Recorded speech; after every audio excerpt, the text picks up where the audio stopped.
Shalom, shalom, shalom à vous mes frères et sœurs et tous ceux qui me suivent. Vous êtes pas mal maintenant qui me suivent. Ce matin, nous allons parler de la Bible encore.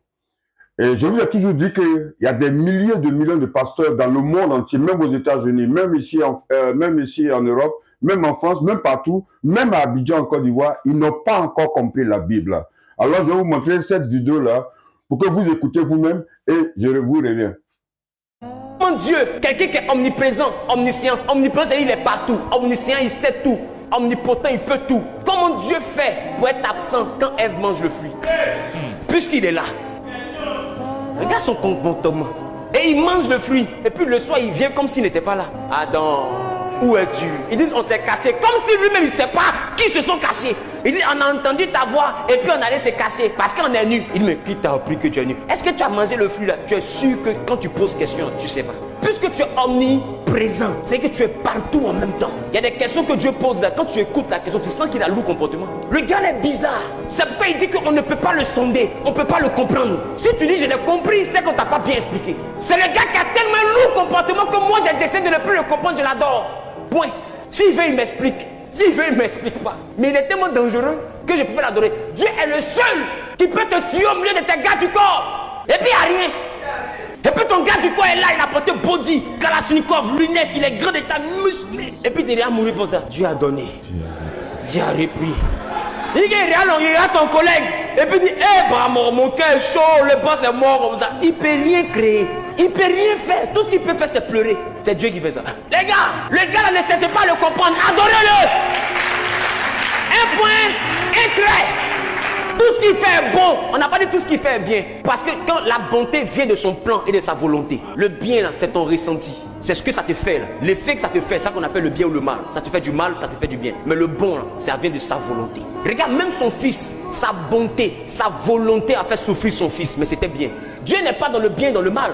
Pour te montrer qu'il n'est pas dans le bien et dans le mal, quand il a fait toute sa création, il a emprisonné le bien et le mal dans un arbre.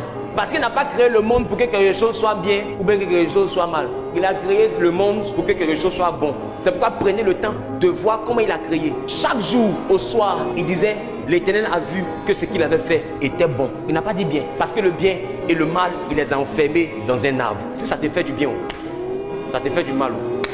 Lui, il s'en fout. Pourvu que ce soit bon. C'est la raison pour laquelle tu ne peux pas comprendre ton héritage si tu n'embrasses pas le principe de la volonté de Dieu. Des gens t'abandonnent, des gens te trahissent. Bénis Dieu. Ça veut dire que c'est bon pour toi. Tu ne comprends pas aujourd'hui, demain tu vas comprendre. Tu as perdu ton travail, bénis Dieu. C'est pas bien parce que tu as mis une galère, mais c'est bon. Parce que dans sa volonté, c'est le chemin qu'il a tracé pour toi. Aujourd'hui tu es malade, bénis Dieu. Ce n'est pas bien parce que tu souffres dans ton corps, mais c'est bon. Parce que quand il te regarde, il connaît les projets qu'il a pour toi. C'est les projets pour que tu aies un avenir. Or, ton avenir peut-être passe par cette maladie. Parce que quand tu vas sortir de cette maladie, tu pourras dire aux gens, si vous êtes malade, ne désespérez pas. Parce que moi aussi, un jour, j'ai été malade. Et Dieu m'a montré sa fidélité. Tout ce que tu vis, c'est pour que tu aies un témoignage et une histoire à raconter.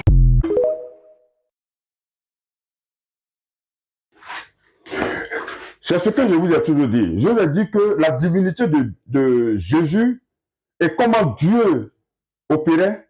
Si les gens ne comprennent pas ça, ça sera difficile de croire en Dieu, d'avoir la foi en Dieu.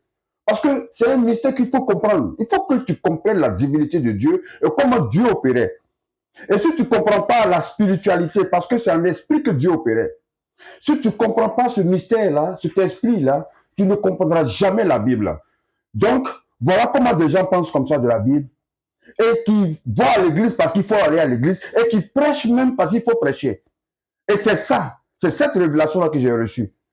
Parce que moi-même, je pensais aussi comme ça. Pendant des années, je pensais comme ça. Et c'est ce qui fait que j'étais rebelle de l'église. J'étais un rebelle, comme Paul.